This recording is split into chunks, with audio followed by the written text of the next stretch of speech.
So, a little bit of an intro there with that video, a little bit of fun based on TV programs, etc.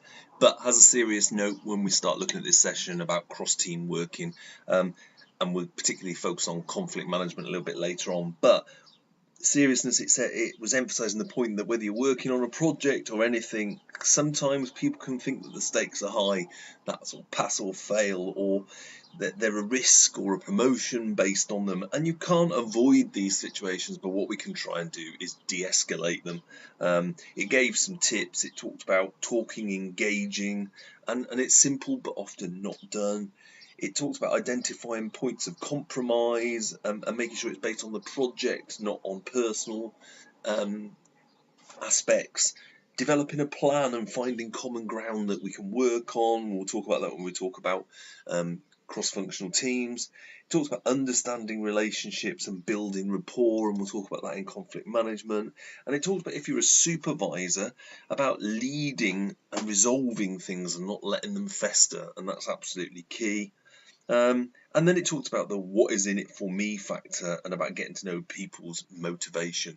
And it finalised with something that I believe in: respect gets respect. So let's start having a look at what we're going to do in this session.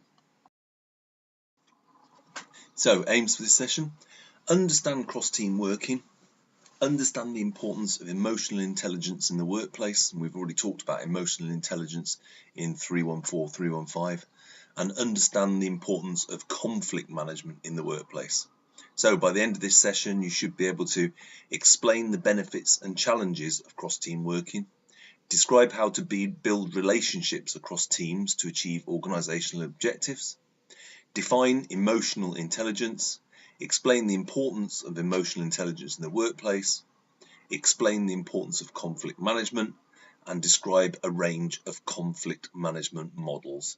Sounds like a lot, but they really do link together, because the challenges of cross-team working and building relationships is linked into conflict management and emotional intelligence. So hopefully it'll become plain how they all link together. So let's get started.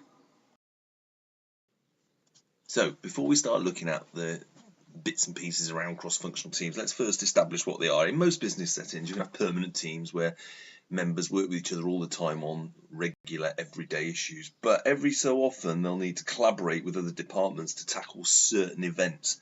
Might be such as a new product launch, a new contract, or some sort of problem or issue that needs to be sorted. And when these situations happen, the teamwork between those permanent teams becomes really, really important. So we may have someone from HR working with someone from the business development team and a member from the manufacturing department or the customer service, and they have to come together to pull their expertise. And the communication in those sort of situations is critical.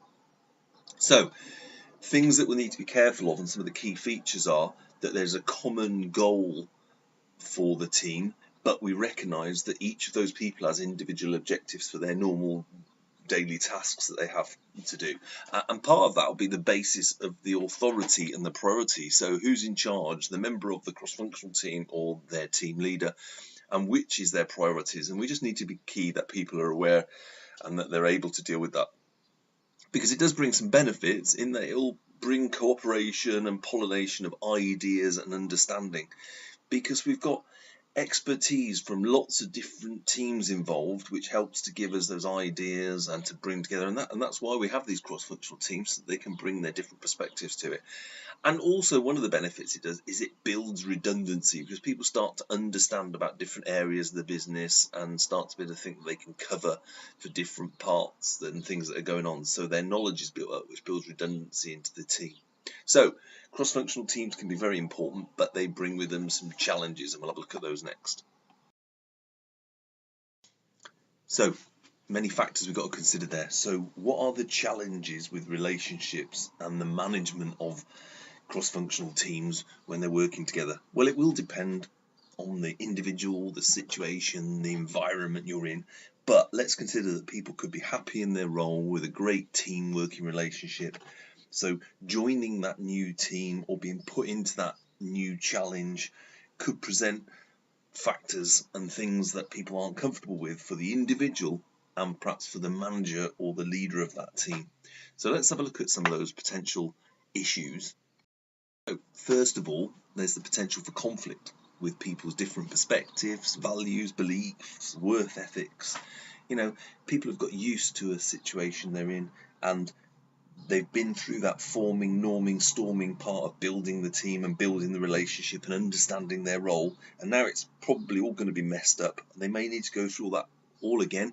One, they might not be prepared to do that, and secondly, you may have to deal with that as a leader, and there might be conflict, and we'll look at that in a bit more detail shortly. And then there's the management and the leadership. Who's in charge of the team? Who's leading the team? Different teams have different leaders, sometimes from within, not necessarily in the rank structure, and they've got used to that. They understand the overall authority. People know who their leader is. They know what's acceptable. And for the manager, they've got to think about perhaps we talked about using that continuum where they might change their leadership style for different situations.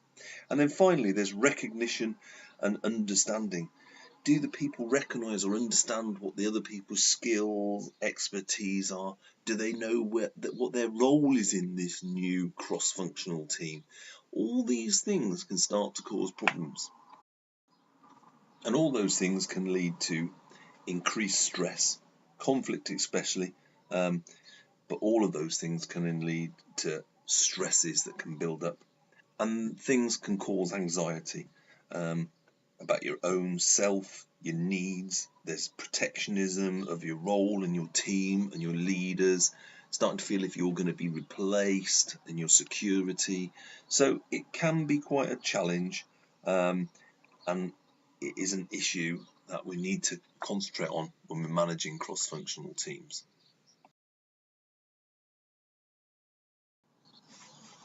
So in these cross-functional teams, as in any team really, communication is key, but it's particularly important in the cross-functional teams because of some of the things we've already started to discuss. And people may be used to different ways of communicating in their team. So they may be used to talking to people, others it may be all about email, others it may be leaving notes for people, and some it'll just be telepathy. People have got such a good team that people just do things without having to be communicated. And people will have different understandings of things from different teams, and that can cause issues. We assume things, we see things differently, we've built up an understanding of a process or a procedure and how people will do things and the way people work, and that can be a recipe for misunderstanding and a recipe for conflict, things getting forgotten, things getting missed, impact on the performance of the team. And as a manager, that's something we need to be really, really conscious of. We'll look at how we deal with the conflict in a later sort of part of this session, but first, how do we try and stop some of those other things? Because regardless of role or experience in a cross-functional team, there are going to be times when an employee's ability to resolve an issue, complete a task, for example, a customer order or, well, any task, it could depend on the function or role of another member from a different team. Contact centres are a good example where they're very good at dealing with this situation, and they put in place normally what's called service level agreements about who will deal with which part of communicating with the customer. So they've got some sort of agreement about when things will happen with the customer and who will be responsible for it. And we sometimes forget about that and think, well, we're all internal. Well, we're internal customers of each team. So maybe there needs to be something there that sets out the responsiveness of how people will respond and what they will do for each other part in the team, others in the team. So we'll look at that in the next slide. So what we're talking about really is some sort of protocol or some sort of consensus about how we are going to work in this cross-functional team. We need to establish, whether it be formal or informal, some sort of service level agreement about how we are going to conduct ourselves and what's going to happen. This agreement needs to cover things such as communication. When will meetings take place? How will updates be carried out? How will people know what's going on within different parts of the team? And that'll include protocols, processes and procedures which tell people where their responsibilities lie, what they need to do and when they need to do it. And then we need to have some processes how this is going to be monitored against goals and objectives, because we're not talking about within a team where we're used to it, we're talking about across different members of teams. So who's going to do that monitoring, how's it going to be monitored, when's it going to be monitored? And hopefully the whole exercise of this and putting this out promotes that courtesy, that sort of culture of a professional courtesy about making sure that we deliver on the aspects that we've got to for the other parts of the team to be able to do their job. Employees should be coached towards delivering on these sort of parts of the agreement, because it's not going to come natural, just like they would if they were doing it for an external customer. And each function needs to treat the function from the other team or other members of other teams with the same level of appropriateness and urgency as they do with their own team and as they would do naturally. Hopefully this will galvanize people and make the organization a much more whole body and build knowledge across the organization, create a team working spirit and a culture of helping each other's teams, and therefore empowering people and making them feel more of part of the cog of the big wheel of the organization. It's about building relationships, and that might mean including the other team leaders, so the team leaders of their normal team, so that you can make sure you're sure of the authority levels, ensuring you know what the cross-functional team is about. You want them on board, those are the team leaders. You want to know about the team members' other objectives and priorities and how that fits together. So you want them with you. You might have to have more team meetings than normal for cross-functional teams because you're dispersed, so that they get regular comms, and we outline that in the process and procedures when we talk about SLAs.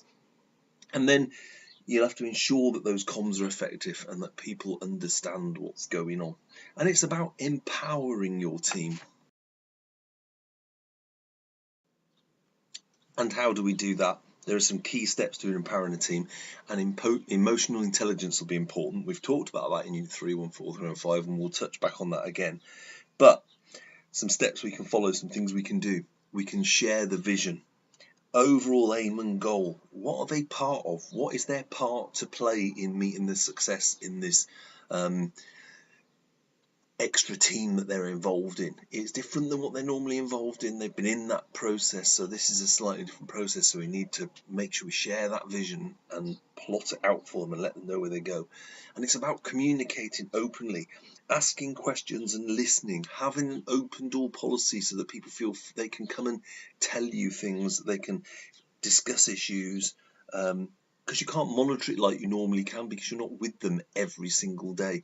And on that aspect, you need to set some ground rules, because you're not going to be able to micromanage or constantly manage these people. So you need to have some ground rules about how they raise issues, what the process is, who they go to, so that they're not unsure about what they should do. And we need to respect the individuals as well, their roles and experience they bring to the team, because they've been selected usually because of their experience or their specific skill in that role. And you may not be, as you would with your team, very knowledgeable about that role, so you need to respect them, let them handle situations on their own, do things without having to come and seek permission all the time or ask for help, and let them have responsibility in their area of expertise. And to that respect, you might need to be open to new ideas as well. It isn't your normal role. These people have got other areas that they've been brought together to bring their expertise, so you may need to bring those ideas together. And finally, all of those need to be done by setting an example. If you want people to do those things, then you need to do them as a leader. So you need to show that you're doing those things and encourage them to follow. And hopefully that'll empower your team, because with a cross-functional team, it's very important that they're empowered to get on with things, because you're not there all of the time.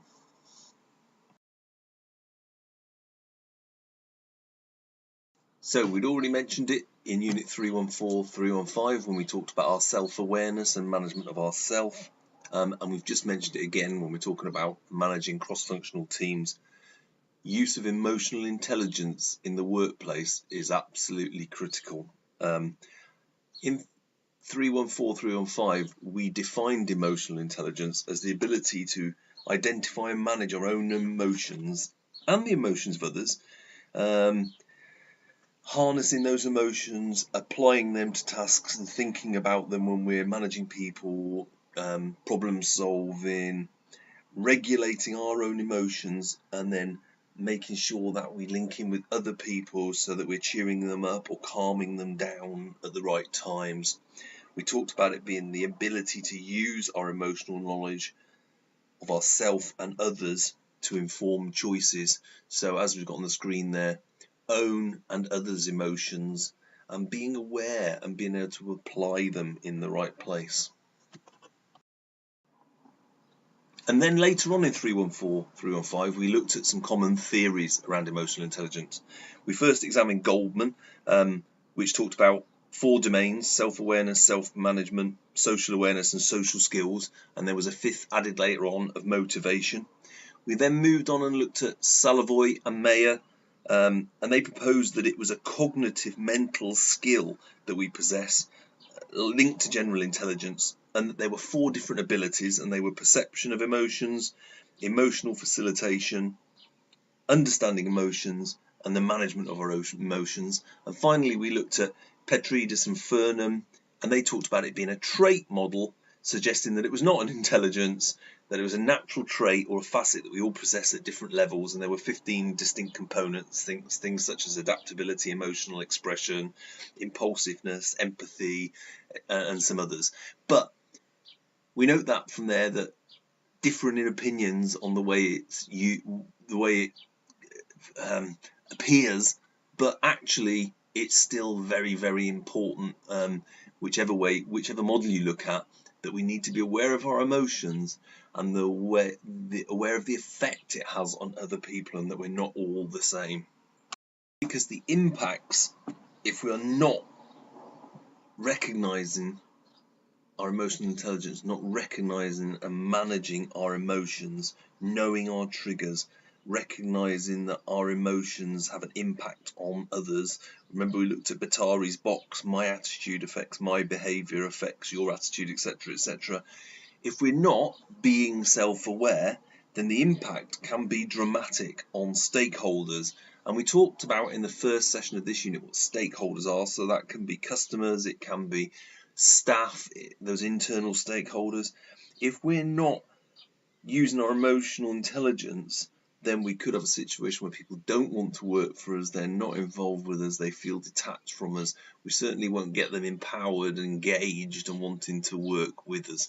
So emotional intelligence, massively important, and also has a bearing on conflict management, which we'll be talking about in the next part of this session. But first we're going to do an activity. And the activity, which is a downloadable sheet, as there have been from your resource from the slides, is asking you to think about where cross-functional teams are used within your organisation. And if there isn't any, I want you to think about where you think they would benefit the organisation. It gives you a table and it asks you to outline the situation, and then talks about what are the advantages, reasons, what are the common goals, authority, responsibility, potential issues. So complete the table based on something from your workplace, or if you haven't got any, then think about where they could be used. Complete that, upload that, and then we'll move on to the next section, which starts with a video.